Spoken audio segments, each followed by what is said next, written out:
Hi, good evening sir. I am Danger Alcustan. Estudyante nimo sa Computer Architecture. And kani nga video is answer sa katong assignment nga imong gipabuhat sa amo, which is ang title niya is ang arithmetic instructions. So sa arithmetic instructions sir is daghan kaayo to dito ang nabutang na itong add, EDC, increment, DEE, sub, basta mao to akong nabukan. So naalang ko'y tulong nga gi kuan nga mga instructions sir nga akong i-perform, and kana mag-excuse lang ko daan sir kay giubobay ko sir sa kanila video. So the first nga instruction nga akong gikuan sa arithmetic sequence instruction is ang add. So ang add instruction to is simple lang nga gikuan is mag-add lang ka dito, mag-add lang gid ka dito, i-add lang nimo ang mga excuse me, binary sir. So assuming sir nga assuming ang EX is 0010H and ang BX is 0010, so nani siya mga instruction or mga answer nga need ikuan is mo siya nga add EX BX. So kani sir ang kani nga instruction is you need to add lang gid og unsa nga value ang naa dinhi, i-add nimo ang iyang source operand sa destination operand. So nag-assume man ta nga ang EX din kay 0010H and then ang iyang BX is 0017H. So performing binary addition is mao ni siya sir ang nakuha nako. So which is ang iyang equivalent is 0037H.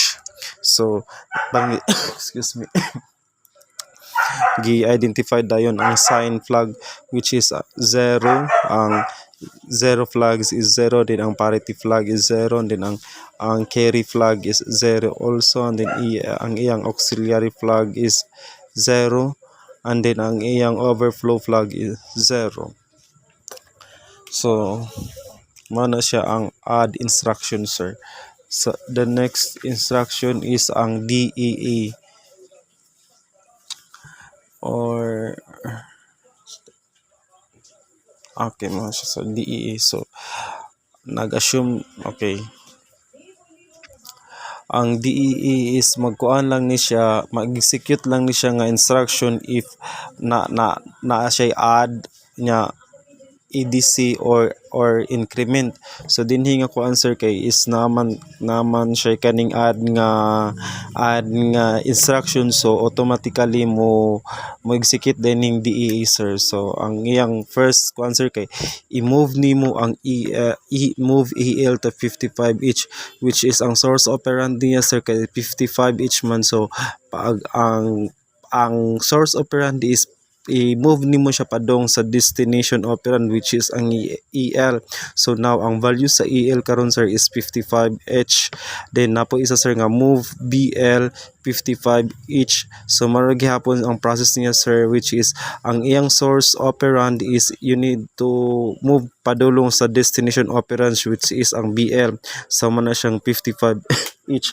So the next is imong i-add dayon nimo ning EL ug BL. So again mag-perform lang gihapon ta din og binary addition which is mao ni siya ang answer. Mahimo siyang AEH ang iyang excuse me total nga ko answer, and then after that is mag DE instruction. So ang DE instruction is magkuha lang siya sir if mag-adjust lang siya kung ang iyang auxiliary flag is 1. So napod sa instruction to nga either of the neighbors is greater than 9, then 6 is added to the neighbors concern.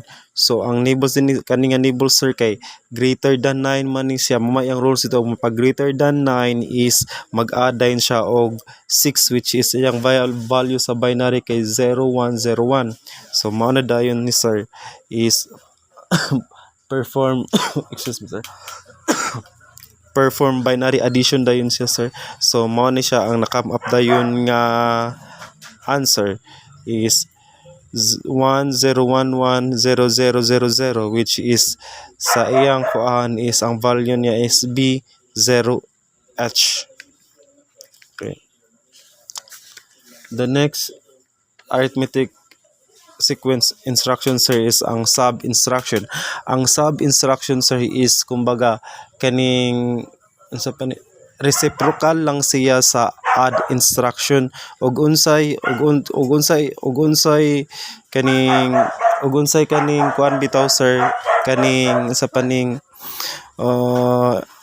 rules dito sa add instruction in reverse lang po dahil sa sub instruction.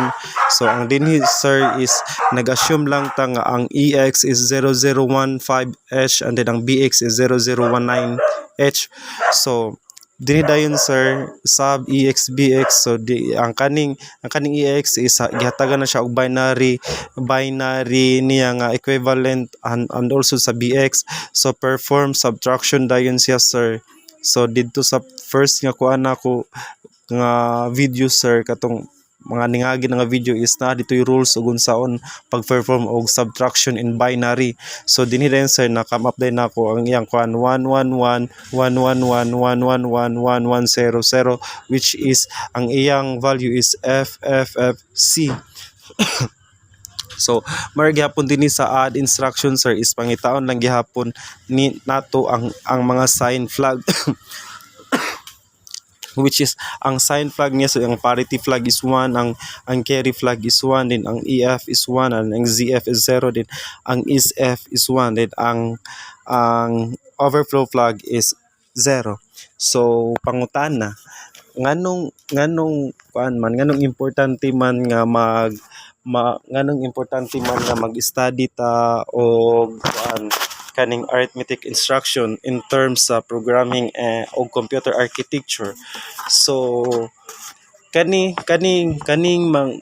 maong importante sir nga magbuhat ta ani is para maka-perform sa basic ako masan ako sir is mao man ni ang nagpahimo og maka-perform sa basic and complex computation of computer.